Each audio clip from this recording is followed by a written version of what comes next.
வணக்கம். இன்றைக்கி நம்ம பார்க்க போகிற சமையல் ஒரு அருமையான ரொம்ப சிம்பிளாக பண்ணக்கூடிய தேங்காய் பால் பிரியாணி எப்படி செய்யலாங்கிறத பார்க்கலாம். ஒரு குக்கர் எடுத்துக்கலாம். குக்கர் சூடானதும் அதில் ஒரு 2 டேபிள் ஸ்பூன் அளவுக்கு நெய் சேர்த்துக்கலாம். நான் லஞ்ச் பாக்ஸ் கொடுக்குறதுங்கிறதுனால தாராளமாகவே நெய் சேர்த்துக்கலாம். இதில் கொஞ்சம் எண்ணெய் விட்டுக்கலாம். எண்ணெய் வந்து ஒரு 2 டேபிள் ஸ்பூன் அளவுக்கு எண்ணெய் விட்டுக்கலாம். எண்ணெய் சூடாகிடுச்சு. ஒரு ஏலக்காய், ஒரு கிராம்பு, கொஞ்சமாக கல்பாசி, ஒரு பிரியாணி இலை, சின்னதாக 2 துண்டு பட்டை சேர்த்துக்கலாம்.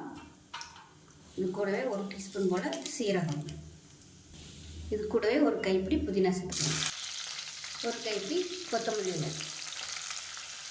இதில் மீடியம் சைஸ் பெரிய வெங்காயம் நீளமான இருக்கிறத சேர்த்துக்கலாம்.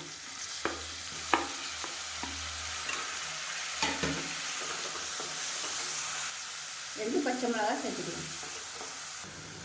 இப்போ வெங்காயம் நல்லா வதங்கிடுச்சு. இந்த ஸ்டேஜில் 2 முந்திரி, 2 பாதாம், 1/4 டீஸ்பூன் கசகசா, இஞ்சி, பூண்டு இது எல்லாமே நல்லா நைஸாக அரைச்சி வச்சுருக்கேன், சேர்த்துக்கணும். முந்திரி பருப்பும் பாதாமும் 2 சேர்த்திங்கன்னா போதும். ரொம்ப சேர்த்திங்கன்னா உங்களுக்கு பிசுன்னு ஆகிட்டு.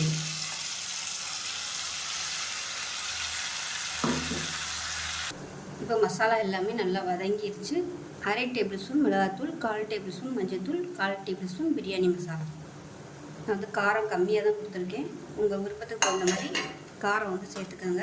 இப்போ இந்த எண்ணெயில் போட்டு வதக்கினா தான் நல்ல ஒரு கலர் கிடைக்கும். இப்போ லேசாக வதக்கி விட்டுட்டு மீடியம் சைஸாக ஒரு 3 தக்காளி கட் பண்ணி வச்சுட்டு சேர்த்துக்கலாம். உப்பு கொஞ்சமாக சேர்த்துக்கலாம். இப்போ பாருங்கள் நல்லா எண்ணெய் பிரிஞ்சு வந்துருச்சு பாருங்கள். இந்த ஸ்டேஜ் வரைக்கும் நீங்கள் வதக்குனிங்கன்னா தான் உங்களுக்கு நல்லா டேஸ்ட் கொடுக்கும். நான் வந்து 2 டம்ளர் எடுத்துருக்கேன். 2 டம்ளருக்கு 4 டம்ளர் தண்ணி சேர்த்துக்கலாம். இதில் வந்து 1 டம்ளருக்கு வந்து தேங்காய் பால், நல்லா கெட்டியான தேங்காய் பால் வந்து எடுத்திருக்கேன். இது 4 டம்ளர் தண்ணியும் சேர்த்து சூடு பண்ணிவிட்டு சேர்த்துருக்கேன். தேங்காய் பாலும் வந்து 1 கப்பு மட்டும் எடுத்துக்கோங்க. ரொம்ப எடுத்திங்கன்னா உங்களுக்கு சாதம் அப்படியே பிசு பிசுன்னு ஆன மாதிரி ஆயிடும். இது வந்து நல்லா கொதிக்கட்டும். இப்போ நல்லா கொதிக்க ஆரம்பிச்சிருச்சு. ஊற வச்சுருந்த அரிசியை சேர்த்துக்கலாம். நல்லா ஒரு 20 நிமிஷம் ஊறிடுச்சு. பிரியாணி அரிசி, அதாவது பாசுமதி அரிசி. நீங்கள் ஜீரக சம்பா அரிசி யூஸ் பண்ணுறதுனாலும் யூஸ் பண்ணிக்கலாம். ஜீரக சம்பா யூஸ் பண்ணிங்கன்னா உங்களுக்கு அரிசி வந்து சாப்பாடு பத்தாத மாதிரி இருக்கும், கொஞ்சமாக இருக்கும். இந்த அரிசி சேர்த்திங்கன்னா உங்களுக்கு கொஞ்சம் நிறைய கிடைக்கும். உப்பு கொஞ்சம் கம்மியாக இருக்குது, உப்பு சேர்த்துக்கலாம்.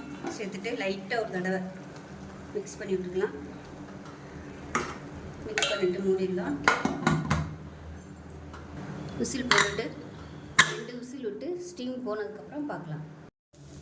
இப்போ ஸ்டீம் போயிடுச்சு. 2 விசில் விட்டு எப்படி இருக்குன்னு பார்க்கலாம்.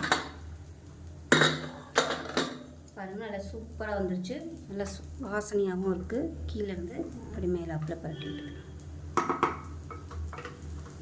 ரொம்ப போட்டு கிளற வேணாம். லைட்டாக ஒரு மிக்சிங் கொடுத்துக்கலாம். அவ்வளோதான், அப்படியே விட்டுறணும். சூப்பராக ரெடி ஆகிடுச்சு தேங்காய் பால் பிரியாணி. லஞ்ச் பாக்ஸ் கொடுக்குறதுக்கு அருமையாக இருக்கும். செஞ்சு பாருங்கள். செஞ்சு பார்த்துட்டு எப்படி வந்துச்சுங்கிறத சொல்லுங்கள். இதுக்கு வந்து சைடிஷாக நீங்கள் எது வேணாலும் வச்சுக்கலாம். முட்டை, ரைத்தா, இந்த மாதிரி எதுனாலும் வச்சு கொடுத்தீங்கன்னா சூப்பராக இருக்கும்.